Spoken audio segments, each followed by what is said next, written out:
Tentative de déstabilisation du Burkina Faso, le ministre de la Sécurité promettait des éléments de preuve. Nous vous livrons les premiers éléments ce soir. Il s'agit d'un témoignage du commandant Ahmed Kinda, ex-commandant des forces spéciales et un des acteurs clés du vaste complot qui impliquait plusieurs fils du pays. Il donne des précisions sur les conditions de son arrestation, les armes demandées, les fonds reçus et les mercenaires qui devraient intervenir dans la funeste entreprise.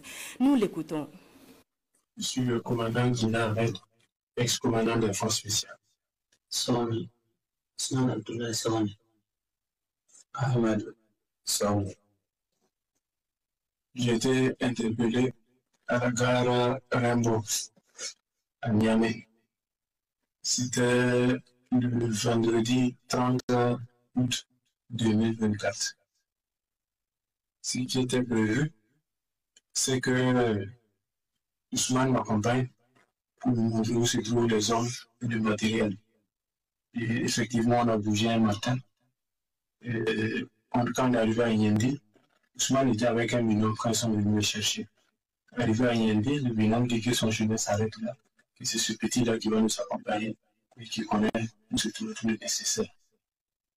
On a roulé de Yendi pendant pratiquement 24 heures jusqu'au terminus du bus, Malamville, qui se trouve être la frontière entre le Bénin et le Niger. Et arrivé là-bas, le petit il a pu imiter les appels. Il dit qu'on doit continuer. J'ai eu des doutes, mais bon, il n'y a pas de souci. Donc, dès qu'on a quitté Malamville, on a franchi le fleuve. On a pris un cas Misa Transport. Et dès le premier arrêt, il y a eu des difficultés. J'ai réussi à gérer. Et c'est ainsi que les choses se sont déroulées jusqu'on arrive à l'entrée de Niamey, où les deux ont été interpellés par la police pour des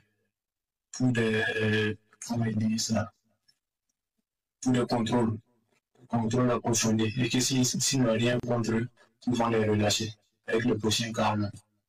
Donc, quand je suis arrivé à la gare de mise en transport, j'ai fait le compte rendu. Le compte rendu au Korea, le compte rendu au civil, Barry Bouaka, Barry Abdoulaye, donc, quand j'ai fait le compte rendu, ils ont dit ok, tu t'attends un peu, avec le dernier cas, ils vont les relâcher, ils vont venir. J'ai attendu jusqu'au dernier cas, c'était LAS. Donc, j'ai fait le compte rendu à Barry Abdoulaye, le dernier cas arrivé, c'est LAS. Et maintenant, mais comme ça, donc, je fais pour moi.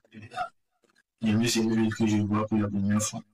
Donc, je ne sais pas comment je dirais. Il dit, ok, il y a un de ses amis qui va m'appeler. Effectivement, il y a un de ses amis qui m'a appelé, un certain Serge Mathurin, qui est venu me chercher à la gare et qui m'a amené dans une auberge. Barry Abdoulaye, c'est un journaliste. Normalement, les hommes, c'est initialement lui, Ousmane, qui devait me montrer où se trouve l'armement et les hommes et tout le nécessaire. Mais arrivé à Yendi, son binôme m'a fait comprendre que c'est lui qui sait où se trouve l'armement, les hommes et tout le nécessaire. Pour ce projet, nous avons fait appel à des mercenaires à travers Barry Abdoulaye. Ce sont des Centrafricains. Et moi, j'ai demandé le volume d'une compagnie, notamment 150 personnes, toutes dotées de AK-47. Un armement collectif, j'ai demandé 10 PKMS, 10 RPG-7, 4 mortiers. Initialement, Barry Abdoulaye, le journaliste, il a remis 10 millions à Ousmane. Mais apparemment, ils ne se sont pas compris. Parce que après Ousmane a fait comprendre que regarde le risque encouru, il serait mieux qu'il ajoute. Et c'est après des tractations que Barry Abdoulaye a remis 80 millions à Ousmane. Donc, dès lors que le jeune dame m'aurait indiqué où se trouvent les hommes de matériel et le nécessaire, j'allais faire une réorganisation, une réarticulation. Et le parti, j'avais 4 tourailleurs par devant moi. Le parti des tourailleurs à chaque chef d'élément. On allait se mettre en mouvement.